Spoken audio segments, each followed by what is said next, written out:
કોળીઓને ભાઈ ગુજરાતમાં મહેનતી એમનેમ નથી કહેવાતા. જેટલા પણ તમે જોવો છો બધા અલમપર ગામના કોળી છે. નમસ્કાર મિત્રો, વિડીયોમાં સ્વાગત છે. તો મિત્રો, ખજૂરભાઈ સુરેન્દ્રનગર જિલ્લાના સાયલા તાલુકાના નાગરકા ગામમાં બે બાળકોનું ઘર બની રહ્યા છે. ત્યારે મિત્રો જે સાથ અને સહકાર ખજૂરભાઈને મળ્યો છે. મિત્રો કે ખજૂરભાઈને હંમેશા કોળી સમાજ છે, મિત્રો કોળી સમાજના ભાઈઓ છે જે ખૂબ જ સપોર્ટ કરતા હોય છે. ત્યારે આજે ખજૂરભાઈએ કોળી સમાજના કાણ કરતા કહ્યું છે કે કોળી સમાજ અમથા આમના મહેનતું નથી કહ્યો કે ખૂબ જ મહેનત કરે છે અને ઈમાનદારીથી પૈસો કમાય છે. આજે જે ખજૂરભાઈ સાથે સાથ સહકારને મળીને તમે જોઈ શકો છો કે માત્ર 1 થી 2 જ દિવસમાં બાળકોનું ઘર કેટલું બધું બની ગયું છે અને સ્લેબ પણ આજે ભીડાઈ ગયો છે. તો આ છે મિત્રો કોળી સમાજનો પાવર. મિત્રો કે એક સંપ રાખીને મિત્રો ખજૂરભાઈ સાથે કાર્ય કર્યું છે અને આજે તે કાર્ય સંપન્ન પણ થયું છે. તો ખજૂરભાઈ સાથે હંમેશા કોળી સમાજના ભાઈઓ જે છે તે મિત્રો સાથ અને સહકાર આપતા હોય છે. તો બસ આવો સાથ અને સહકાર આપણે બધાએ સાથે મળીને ખજૂરભાઈને આપવો જોઈએ. તો આ વિડીયો મેક્સિમમ લોકોને શેર કરી દેજો. મિત્રો કે આપણા ગુજરાતના સાવ જેવા કોળી ભાઈઓ મિત્રો જે છે તે રાત દિવસ માત્ર અને માત્ર સેવા કાર્ય કરી રહ્યા છે. ખજૂરભાઈ સાથે તો એવા કોળી સમાજને લાખ વંદન છે ને અહીંથી સેલ્યુટ છે. મિત્રો તો બસ આ વિડીયો મેક્સિમમ લોકોને શેર કરી દેજો અને આવો સાથ અને સહકાર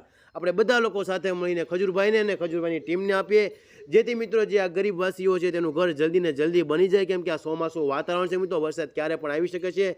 જેનો સામનો ના કરવો પડે દુઃખનો, તેના કારણે આપણે બધા સાથ અને સહકારથી મિત્રો એક થઈને આપણા ફ્રી ટાઈમમાં બની શકે તો 1 થી 2 કલાક સેવા માટે અનિવાર્ય જવું જોઈએ. તો આ વિડીયો મેક્સિમમ વોટ્સઅપ ગ્રુપમાં શેર કરી દેજો મિત્રો. અને આ સેવા વિશે અને કોળી ભાઈઓ વિશે મિત્રો કોમેન્ટમાં જરૂર અભિનંદન જરૂર પાઠવજો. બસ આ વિડીયો મેક્સિમમ લોકોને શેર કરી દેજો, લાઈક શેર અને સબસ્ક્રાઈબર જરૂર કરી દેજો.